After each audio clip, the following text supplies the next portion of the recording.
자, 이번 시간에는 구장 분석을 위한 자료 준비인데, 이거는 그 뒤에 SPSS를 같이 해야 되기 때문에 앞에 개념만 잠깐 설명해 하도록 하죠.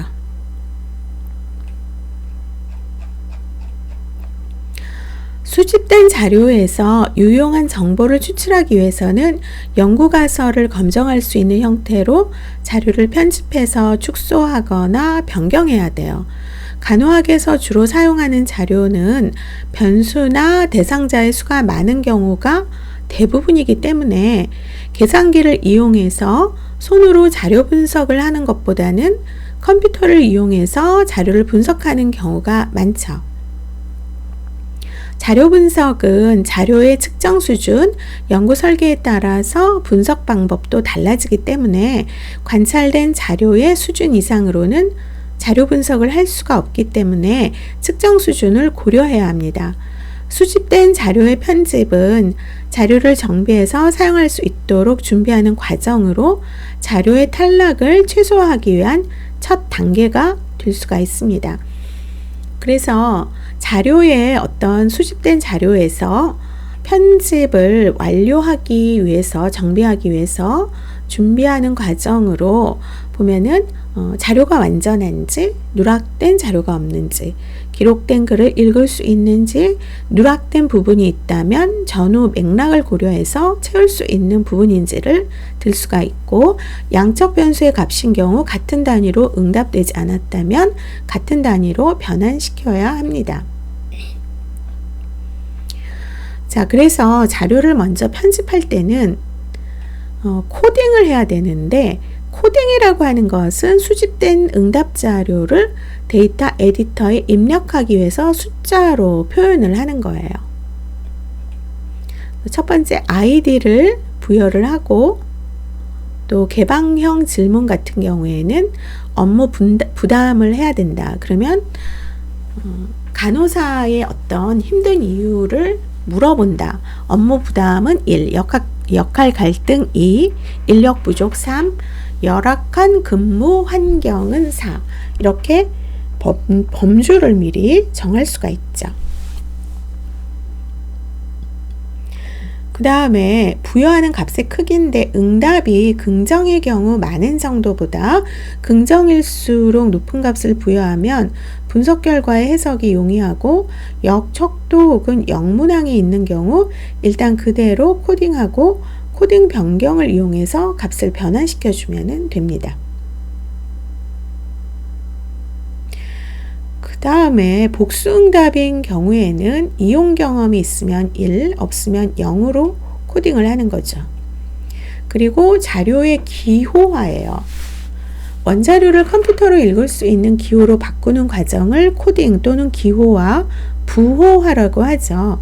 컴퓨터를 이용해서 자료를 분석할 경우에 자료를 기계가 읽을 수 있는 형태로 변환시켜야 됩니다. 예를 들어서 성별의 경우 남성, 여성과 같이 문자로 표시된 자료를 컴퓨터로 분석할 수 있도록 부호로 전환시키는 과정인데, 남성의 부호는 1, 여성의 부호는 0으로 표기하면 숫자로 기호화한 것을 말하죠. 자, 범주화된 자료의 부호화예요. 만약에 성별의 경우에는 명목 척도가 되는데, 명목 척도는 평균과 표준 편차를 구할 수가 없습니다. 그 다음에 이제 서열 척도 같은 경우에는 어떤, 예를 들면 일반 간호사의 1, 그 다음에 수간호사 같은 경우에는 3, 그리고 책임 간호사 같은 경우에는 2, 이렇게 하면 되겠죠.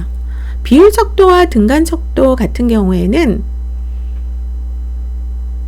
응답값 그대로 코딩을 하면 돼요.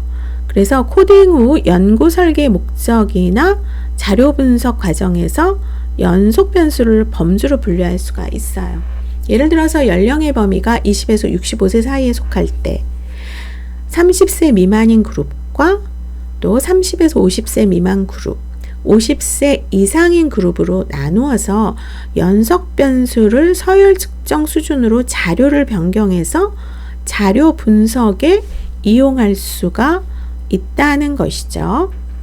그래서 코딩북의 어떤 경우 이러한 질문지를 이렇게 코딩북으로 하려면 자, 아이디, 그 다음에 성별, 연령, 성별은 명목적도, 연령은 응답값으로, 그 다음에 명목적도, 교육 정도는 이것도 전문대졸, 대졸, 대학원 이상, 이거는 이제 서열척도로도 할 수가 있고요. 종교는 명목척도고요.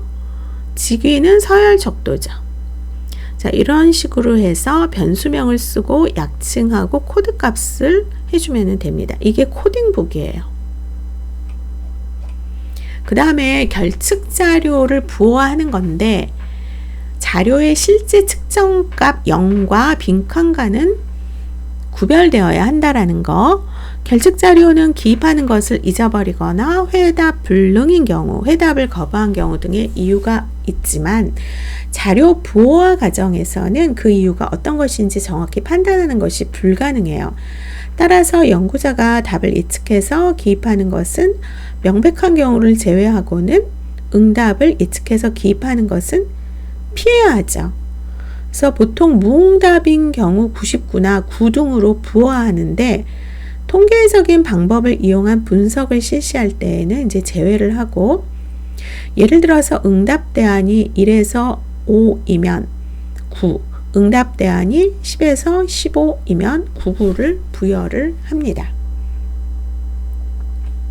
외부 자료를 파일로 불러와서 엑셀, 파일 열기, 엑셀 파일 데이터의 첫 행수에서 변수 이름 읽어오기를 하면 되고, 자료를 직접 입력을 하고 변수 값을 설명을 한 다음에 입력 자료 확인하고 파일 합치기를 합니다. 자, 그렇다면은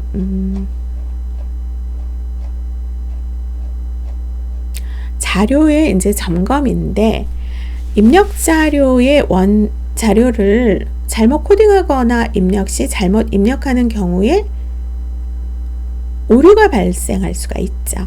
그래서 자료 수집이 잘 되었다 하더라도 자료의 입력 과정에서 오류가 발생하면 분석 결과를 신뢰할 수가 없어요. 자료 점검 방법으로 무작위로 확인을 하고 빈도를 확인을 하고 여자를 남자를 1, 여자로 2로 했는데 이거를 11, 22로 하면은 이거는 이제 큰일 나는 거죠. 그 다음에 이상값을 확인을 해야 돼요. 집중되어 있는 값들로부터 벗어난 값. 그 다음에 이상값이 있다면은 변경을 해야겠죠. 그 다음에 자료를 전환하고 데이터베이스를 편집하는데, 자료를 입력한 후에 분석에 앞서 자료를 연구자의 의도에 따라서 변화시킬 필요가 있습니다. 자료의 전환이라고 하는 것은 원 자료의 값을 분석 필요에 따라서 여러 처리 과정을 거쳐 변화시켜서 다른 변수로 만들어내는 것이죠. 그래서 입력 값을 수정을 하고 다른 변수명으로 코딩을 변경한 다음에 변수와 케이스의 삽입 및 삭제를 해요. 변수 삽입하고 변수를 삭제하거나 혹은 케이스를 삽입을 하죠. 그 다음에 변수를 계산하는데 기존의 변수에 새로운 변수 값을 부여하는 경우 여러 변수를 조합해서 새로운 변수를 만들 때에 사용하는 것. 그다음에 조건을 만족하는 케이스를 분석을 합니다.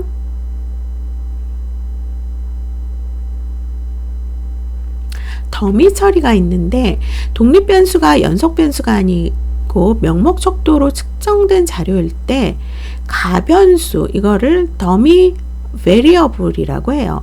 이거를 만들어서 회귀 분석에 이용할 수가 있고, 더미 변수는 0이나 1의 어느 한쪽 값밖에 취하지 않는 인공 변수라고 할 수가 있죠. 자, 이번 강의는 여기서 끝내도록 하겠습니다.